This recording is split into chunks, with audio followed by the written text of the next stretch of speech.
And it's Tuesday afternoon. Look at that. We're behind ourselves. Look at that. Look at that. It's one of those. Oh, now I'm not behind myself. Oh, look at that. Wow. Wow. You know, if you looked into the screen behind us, then you'd see us again. And then you look into that screen and you'd see us TV again. there was cut off. That was like an And so infinity. it That was like an infinity Could have loop been back an there. Infinity background. Yeah. Could have been. But tech said that's too fun, and we might rip a hole in the space-time continuum. So Yeah, they're always worried about that. they're always worried about that, right? Yeah. It was Makes like we me were in upset about. the time-traveling DeLorean, and Yeah, they never let you take that either. never let me take that They're out for a worried spin. you're gonna Get it cause up to- another paradox. Get up there to 88 miles 'Cause an you know hour. Lutheran pastors and paradox. That's exactly Yeah. right. I'd go back to 1517 and Warren Luther. Don't do it. It's going to cause, yeah. Yeah. Here's 5 more theses for you. Here's 5 more. Since you're already going to be in trouble. I mean, I don't mean to be a spoiler alert, but, you know, you're going to be in trouble, Luther. He is going to be in trouble. Yeah. So I guess, Didn't even realize the trouble he was getting into. I suppose that plan doesn't really work because I don't speak any German. I think I'd have to take, Eric, you speak German, right? Yeah. No? I think he is. I thought he spoke German. I think he does. I know he Yeah. speaks Chinese because he's gone to China, so. He has been to China. Oh, yeah? I've been to Canada once. Yeah. They speak English. Most of them. Yeah, most of them. Most of them. Yeah. Yeah. So it's election day. It is. Yes. So, it's a big day. It is a lot big, of- It is a big A day. lot of Wow. energy, a lot of stress. A lot of feelings, a lot of emotions, a A lot of things going on. hopes and fears of all the years. Yep, are met in the tonight. Yes. Yeah. So or over the next month, depending on how it goes. how it goes. Yeah. So I was thinking about that, and the encouragement always is to exercise your freedom by voting. Yep. So vote. You need to do that. And it was a week ago Tuesday, I came in, I was wearing my I voted sticker because I voted via mail-in ballot. Yes. So I filled it out, and then I took it to Henderson City Hall and put it right in the ballot box drop. I Yeah. didn't put it in the mail. I actually took it right to City Hall. I put and mine in the mail, but then I went online and checked to make sure it was all received, Yep, and they had all of it. that's So, right. That's right. So we took care of that. Some other folks probably did mail in or early vote, but if you did not, today is that day. And I read a story about some folks who do door knocking for campaigns. You're kind of this side or that side, but there's folks who go out and door knock, and obviously are selling their political preference. But one of them reported that when they talked to somebody after knocking on the door, it was less about the political discussion, but they said, "Oh yeah, I'm going to go vote. I think I'll get to it either Wednesday or Thursday this week." And that person said, "That's one of the reasons we door knock was no, Tuesday is the day, and it is the only day." And so that there is still, I wouldn't call it misinformation, but maybe a misunderstanding that it's Tuesday, November It 5th is has election day. to be today. Yes. Yes. And so they said it was less about the convincing somebody to vote for somebody, but more like, no, you need this to, is kind of like our Operation Christmas Child deadline. there is Like, a deadline. They have to be sent overseas, and they're have to be gone. in, right? They have to be in. Yep. Yeah. Exactly. So, so I guess I will do what I have done for the last 30 plus years since college. Is today's the day that I will go home and I will turn on a news station and watch the election results come in. I've done that at every election. Just sit down and Do you stay alert watching the TV for like 3 whole days? Say they don't come in. Do you? well, back when I was younger, Yeah. we'd tend to have a winner the night of the Yeah, back in the good old days. yeah. Those were the old-fashioned right, times. the weren't they? old-fashioned times Yeah. when it was easier to count ballots. And we would just go to bed knowing. You just know. You just know. Yeah, you just maybe go to bed an hour or two late. Now, it's interesting, I'll tell you, though, the first time that did not happen was in the year 2000. Yeah. And that was the George Bush versus Al Gore election. And so I was associate pastor here. Oh, sure. Yeah. You would have been. And, stayed up like I normally, I think I stayed up till like midnight, which is late for me, but not like all night, right? But that's still like 3 a.m. on the East Coast, right? Yeah. Thinking I'll get some Yeah. elections because I'm, Surely. It's earlier In the next half hour. and so no, did not. And then the very next day here at church, we had a couple of TVs that we had on, waiting to see if there would be. So you can move effortlessly from there to watching Yes. all the glory of the day And unfold. yeah, so and as that one turned out, that ended up going to the Supreme Court Yes. over hanging chads. Nobody talks about hanging chads anymore. Have you mentioned them in a sermon ever? Not Hanging yet. Well, I probably did, back in 2000, but maybe at our next annual meeting when we do an election, Yeah, we don't use. a punch card system We don't use where the there punch might card be a system. hanging chad, right? And so it went to Supreme Court. Then the count stood at, it was kind of frozen where it was at with George Bush winning that election. So I'm hoping that we're not in one of those situations again where it's prolonged, because I think it's actually better for the country If it's just like it's made clear and it's done. and it's done. Yep. And a couple of weeks ago, I was, when I was preaching, I was talking a little bit about the importance of wisdom. And I think on election day, when you think about electing somebody to the highest office, secular, in the land, it's important that that person would have some sort of wisdom in their tool belt. And I shared this verse when I was preaching, but I wanted to come back to it before we even hear a song today. And this comes from the half-brother of Jesus. His name is James. And James was a leader of the Christian church for like a small window of time. And he wrote a letter to the Christian church. And what I like about James is he's a lot like St. Peter. There was no middle ground with James. He was like all in on everything he believed. Like he didn't have any political savviness or nuance in his writings in the same way that we see St. Peter kind of portrayed like bull in a china shop kind of personality. Sure. And in the 3rd chapter of this letter, James writes about godly wisdom. I don't know if you remember me sharing a little bit about what is the definition of not just wisdom, but what does godly wisdom look like? And whether it's fair or not, I personally kind of apply this to people that might be over me in terms of leadership. Like, I want these qualities in anybody who's going to lead me, whether it's our bishop or our presiding bishop or a governor or so on and so forth. And so I find this for me personally helpful. And this is what James already says.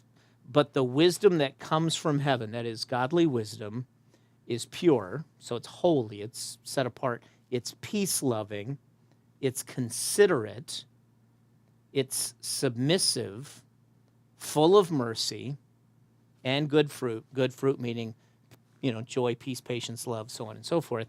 Impartial and sincere. And you go, oh, godly wisdom has a place that is not prone to conflict, that it is inconsiderate and rude to others, that it's willing to share, submissive, full of mercy, that is being kind, and impartial, meaning to look at something in such a way that you can see both sides and then make a decision, and being sincere, having an open heart. And then he ends it with this, and we're not sure if he's relating it to godly wisdom, but it's almost like This is what happens if you apply godly wisdom in your life. Listen to this. Peacemakers who sow in peace will raise a harvest of righteousness. So it's a part of that section. You know, it's interesting because so often I feel like we need to lead, to look for power. It's all about how much can we control? Yep. How much of it can I control? What gives me the most control out of this scenario? And control. And I mean, the path you talks about, I mean, essentially just, I mean, submissiveness even. Yeah. But surrendering to this greater love and to Being open to what others have to say. this path that Christ That's lived. right. That was complete leadership, but looked at the world very, very differently. And I just think that's so important to remember as we get so caught up in everything, as this In is winning an and important losing. day. This is an important day. Yep. But to open our eyes to Yeah. And what some people see as leadership, because they haven't really thought about it, and being in a position of leadership, however insignificant in the world, being a leader isn't about being a bully. Just isn't about, just because I have the power, the control, or the title, or whatever, that just because I'm in charge doesn't mean I can do whatever I want. There's more to the leadership tool belt than there is just about, well, I'm in charge, you know. And when hearing that godly wisdom, when employed, is peace-loving and considerate and full of mercy, that's what I look for in a leader, because I certainly think it may be something that you would expect out of your church leaders. Well, I'm going to tell you, I expect that out of those who lead me in our nation, too. Yeah. And I think it also would be faulty logic to hold me to one level of accountability as a leader and not put that same measure on all of the leaders in your life. If you say, well, because you're a pastor, then you have to be this, but I have lower expectations for somebody who might lead our city, our state, or our nation, like what? In the scheme of things, those are even more important positions. And so I would hope that you would hold the same level of accountability that you expect out of me and Pastor Brian at all levels in government too. Right, including right where we're at, because for Christ, who we look to as our leader, Christ also looked to each and every one of us. And so I think casting our vote is very, very important, Yep. but not to diminish what we each bring to the table. No. Because like we can bring that love, that mercy, that kindness, That's exactly right. whatever happens, whatever the vote turns out to be, Mm-hmm. we can all still bring that because we are still called to be those hands Yeah. and feet. in the world. You know, and the thing is I don't expect to be a different person tomorrow than I am today. You know what I'm saying? Fair enough. Consistency, right? Yeah. Consistency in who you are. So I think that's a part of this whole thing and weighing that out. And I just wanted to give you as kind of a thought into kind of my thought process on some of that too. So with that though, we're going to go to a song we heard on Sunday, not only at 9:30, but at the concert. Concert as well. Yeah, but we're going to listen to the live concert edition of this song today. All right. And but it's one that if you attend 9:30 on a regular basis, you will be familiar with a part of it. And if you don't go to 9:30, if you go to Saturday night or 8 or 11, this might be new for you. But it is a beautiful song. It is. It is incredible. I mean, for a while we've just been utilizing the chorus as part of the liturgy. As a part of the liturgy. And it is a moment that I know I certainly get drawn in at this particular moment. And I know I've talked to other people who this is It's meaningful. it's a meaningful moment. Yeah. So let's listen to the full version of Godspeed.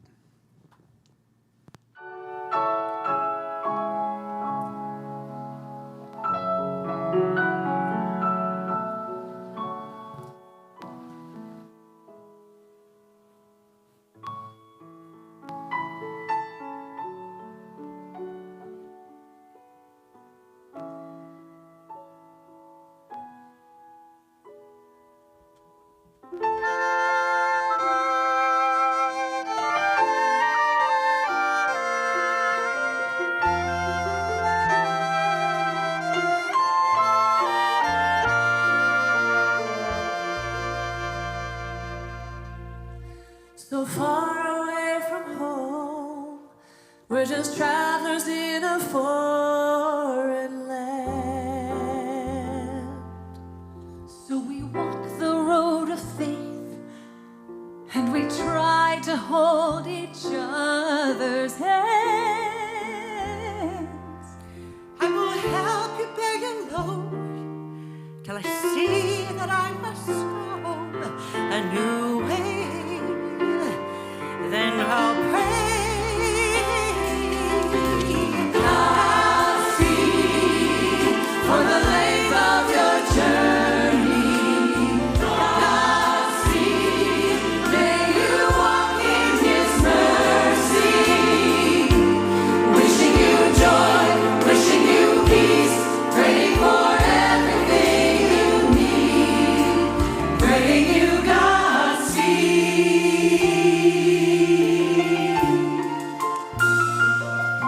When our strength is all gone, there's a voice that keeps us moving on. And when I lose the will to try, I can see forever in your eyes. You may touch my life at once. It will forever grow in faith and beauty. So we'll pray.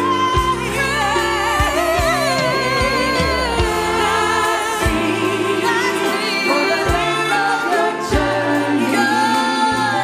Godspeed, may you walk in His mercy. Wishing you joy, wishing you peace, praying for everything you need. So keep Jesus in your sight, and in the darkness of your night, I know He will be there. Walk the length of life, and then He'll call us all to fly. Godspeed to the other side.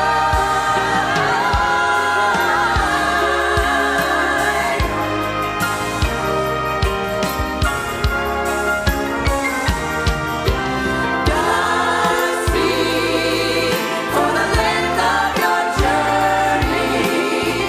Godspeed, may you walk in His mercy. Wishing you joy, wishing you peace, praying for everything you need. Wishing you joy, wishing you peace, praying for everything you need. Wishing you joy.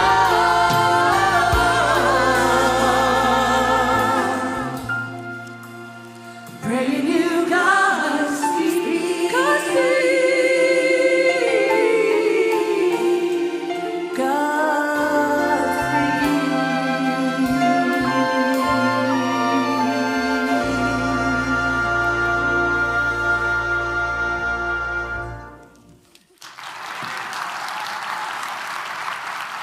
Look at that. Right there behind me. Yeah, I like that. I do too. I love that song. After just being introduced to it here, Right. But I've really grown to. I got to appreciate tell love you that though, song. without Philip's help today, I would have never been able to track down any origin story of this song. Yeah, most of them you just know right off the top of your head. You're able Yep. to just rattle off Yep. a few fun facts. Yep. But this one was this comes, not easy, huh? This one comes from the land of obscure. Okay. So it is one song off of a compilation album, read CD, from 1995. Really? And the CD is called Sisters, The Story Goes On. So it's not a group called Sisters, it's a compilation album. Wow. Yeah. And I didn't even know that. That's all. And so then I started digging to see what else I could find, right? Yeah. The details are scarce on this album. All I can tell you is that although the song was performed by a trio, it was the song itself, Godspeed, was written by Cheryl Rogers and Maribeth Jordan. Okay. That's all I got. That's what you got. That's all I have because I literally scoured the interwebs and nothing. You know what? I think they did a great job. So, but I can tell you that Cheryl Rogers and Maribeth Johnson are both singers and songwriters, and That would not make only sense. in the kind of gospel music tradition, but also in contemporary Christian music too. So they came together to write this song, and then once it was put together, this trio sang it that ended up on this compilation album that was released in '95. So do you know anything more than that, or is that as okay? So that's the closest I got. I think I was on MySpace to get that information online. That's how obscure. 1995. 1995. Wow. Yeah. Okay, great song though. So as you heard, the whole thing about Godspeed is always like a blessing or a wish when somebody is, separating from journey, another yeah. person. They're moving on, and Godspeed is even a term one might use today. Well, I'll see you later. Godspeed to you. In other words, may God take you where you're headed, right? And there was some of the lyrics here that I paired today with some scripture. And so when the song begins, the first opening lines of this song says, so far away from home, we're just, travelers in a foreign land. So we walk the road of faith and we try to hold each other's hands, and I will help you bear the load. And there are times when I don't even mean physically somewhere else. I mean, there are times when you're traveling, but there are times when you just feel like you're not in the right space. Spiritually, emotionally, mentally, you're far from home. You're in a foreign land because something just isn't right. And then there's that, hey, but someone will be there with you. Someone will be there for you, walking with you. And certainly we see not only the imagery of Jesus walking with us, but also this idea that we have other people on our journey who will come alongside of us. I mean, that's the whole reason and even definition of the church. The church is not the building, it's a gathering of people. And in the secular original language, ecclesia, in the original Greek, just meant a gathering of people. It wasn't religious, it was just when a group of people got together, that was called an ecclesia. Yeah. And so when we're not in the right space or not in the right place, we know that someone, because we're children of God, we're not alone. So in Hebrews chapter 11, verse 8 and 9, it's the great chapter about the story of faith.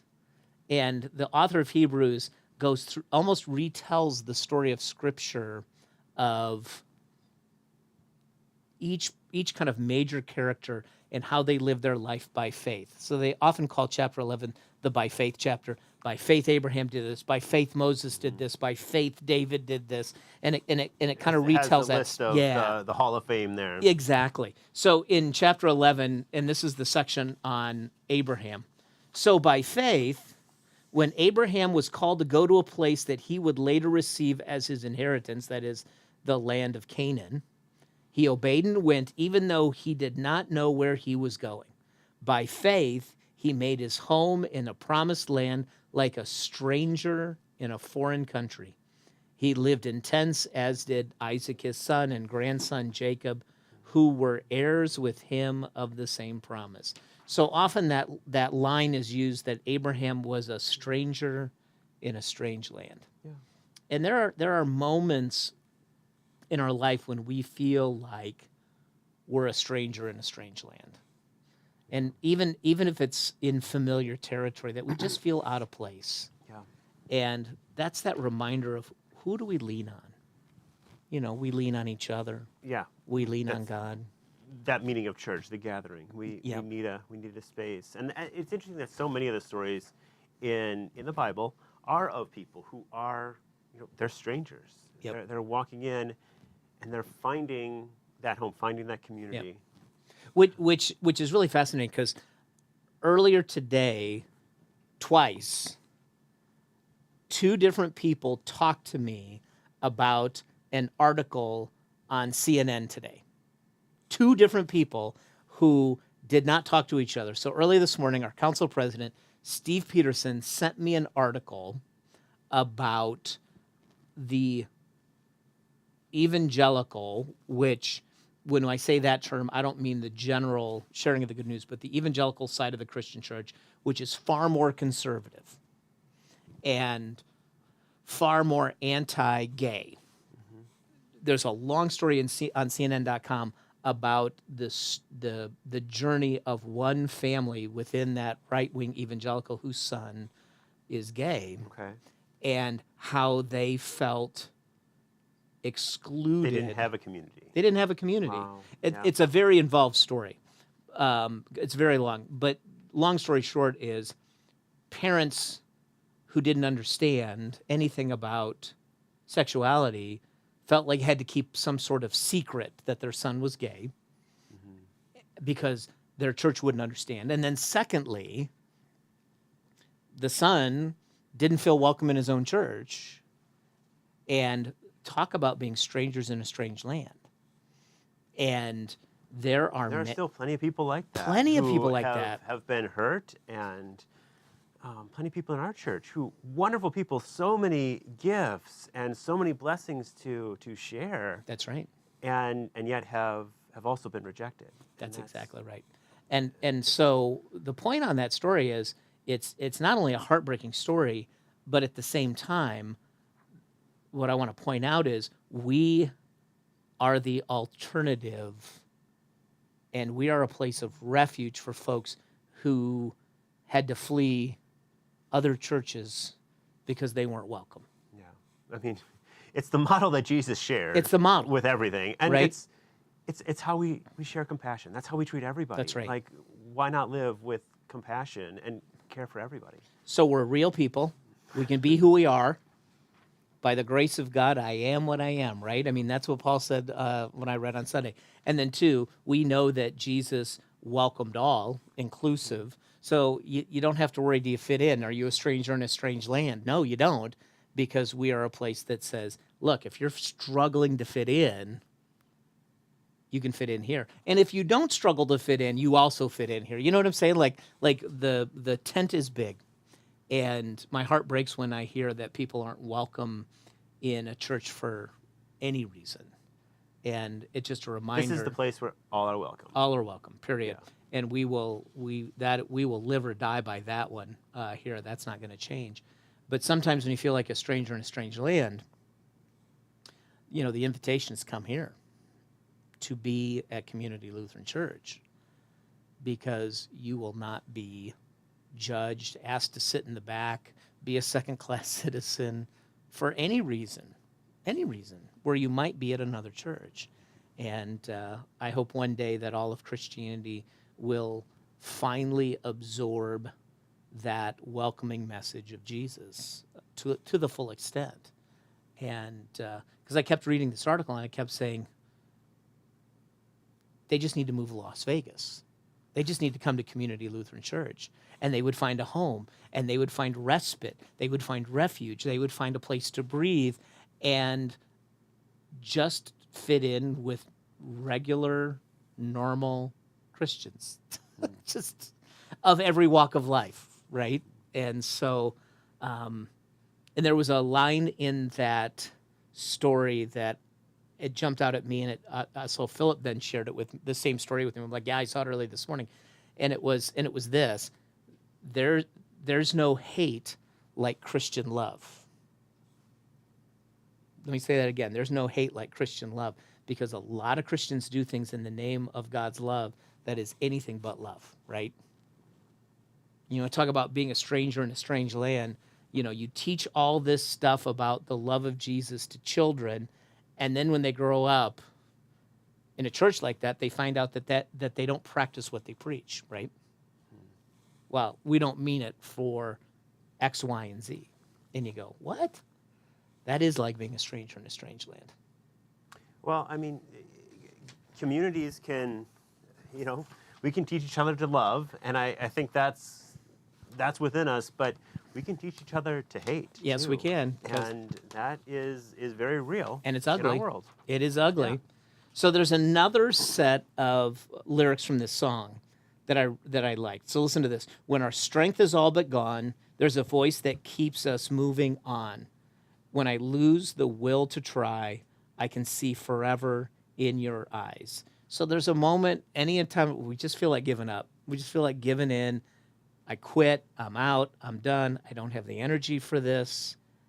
And then there is that small, still voice of God who will whisper into the faithful's ear to keep going on, not to give up, not to give in, not to quit. And in Deuteronomy 31, there is this moment where God is encouraging Moses and the people of Israel not to quit, not to give And they're in. looking at something that seems insurmountable. Something Insurmountable. they can't even imagine Them taking on. them taking on. Yeah. Not within them. But beginning in verse 6, be strong and courageous. Do not be afraid or terrified because of them, for all that you will face in the future. Yeah.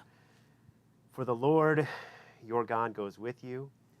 He will never leave you nor forsake you. The promise again. And remember that just because you can't feel it doesn't make it not true. There are times when we go like, well, I don't feel like God's with me. Well, that doesn't negate the promise. God's promise is true whether we personally experience or feel that in the moment or not. And I'm just going to tell you, I don't mean to be critical, but if you live your life only by how you feel or don't feel, that will eventually betray you. I don't mean that you need to live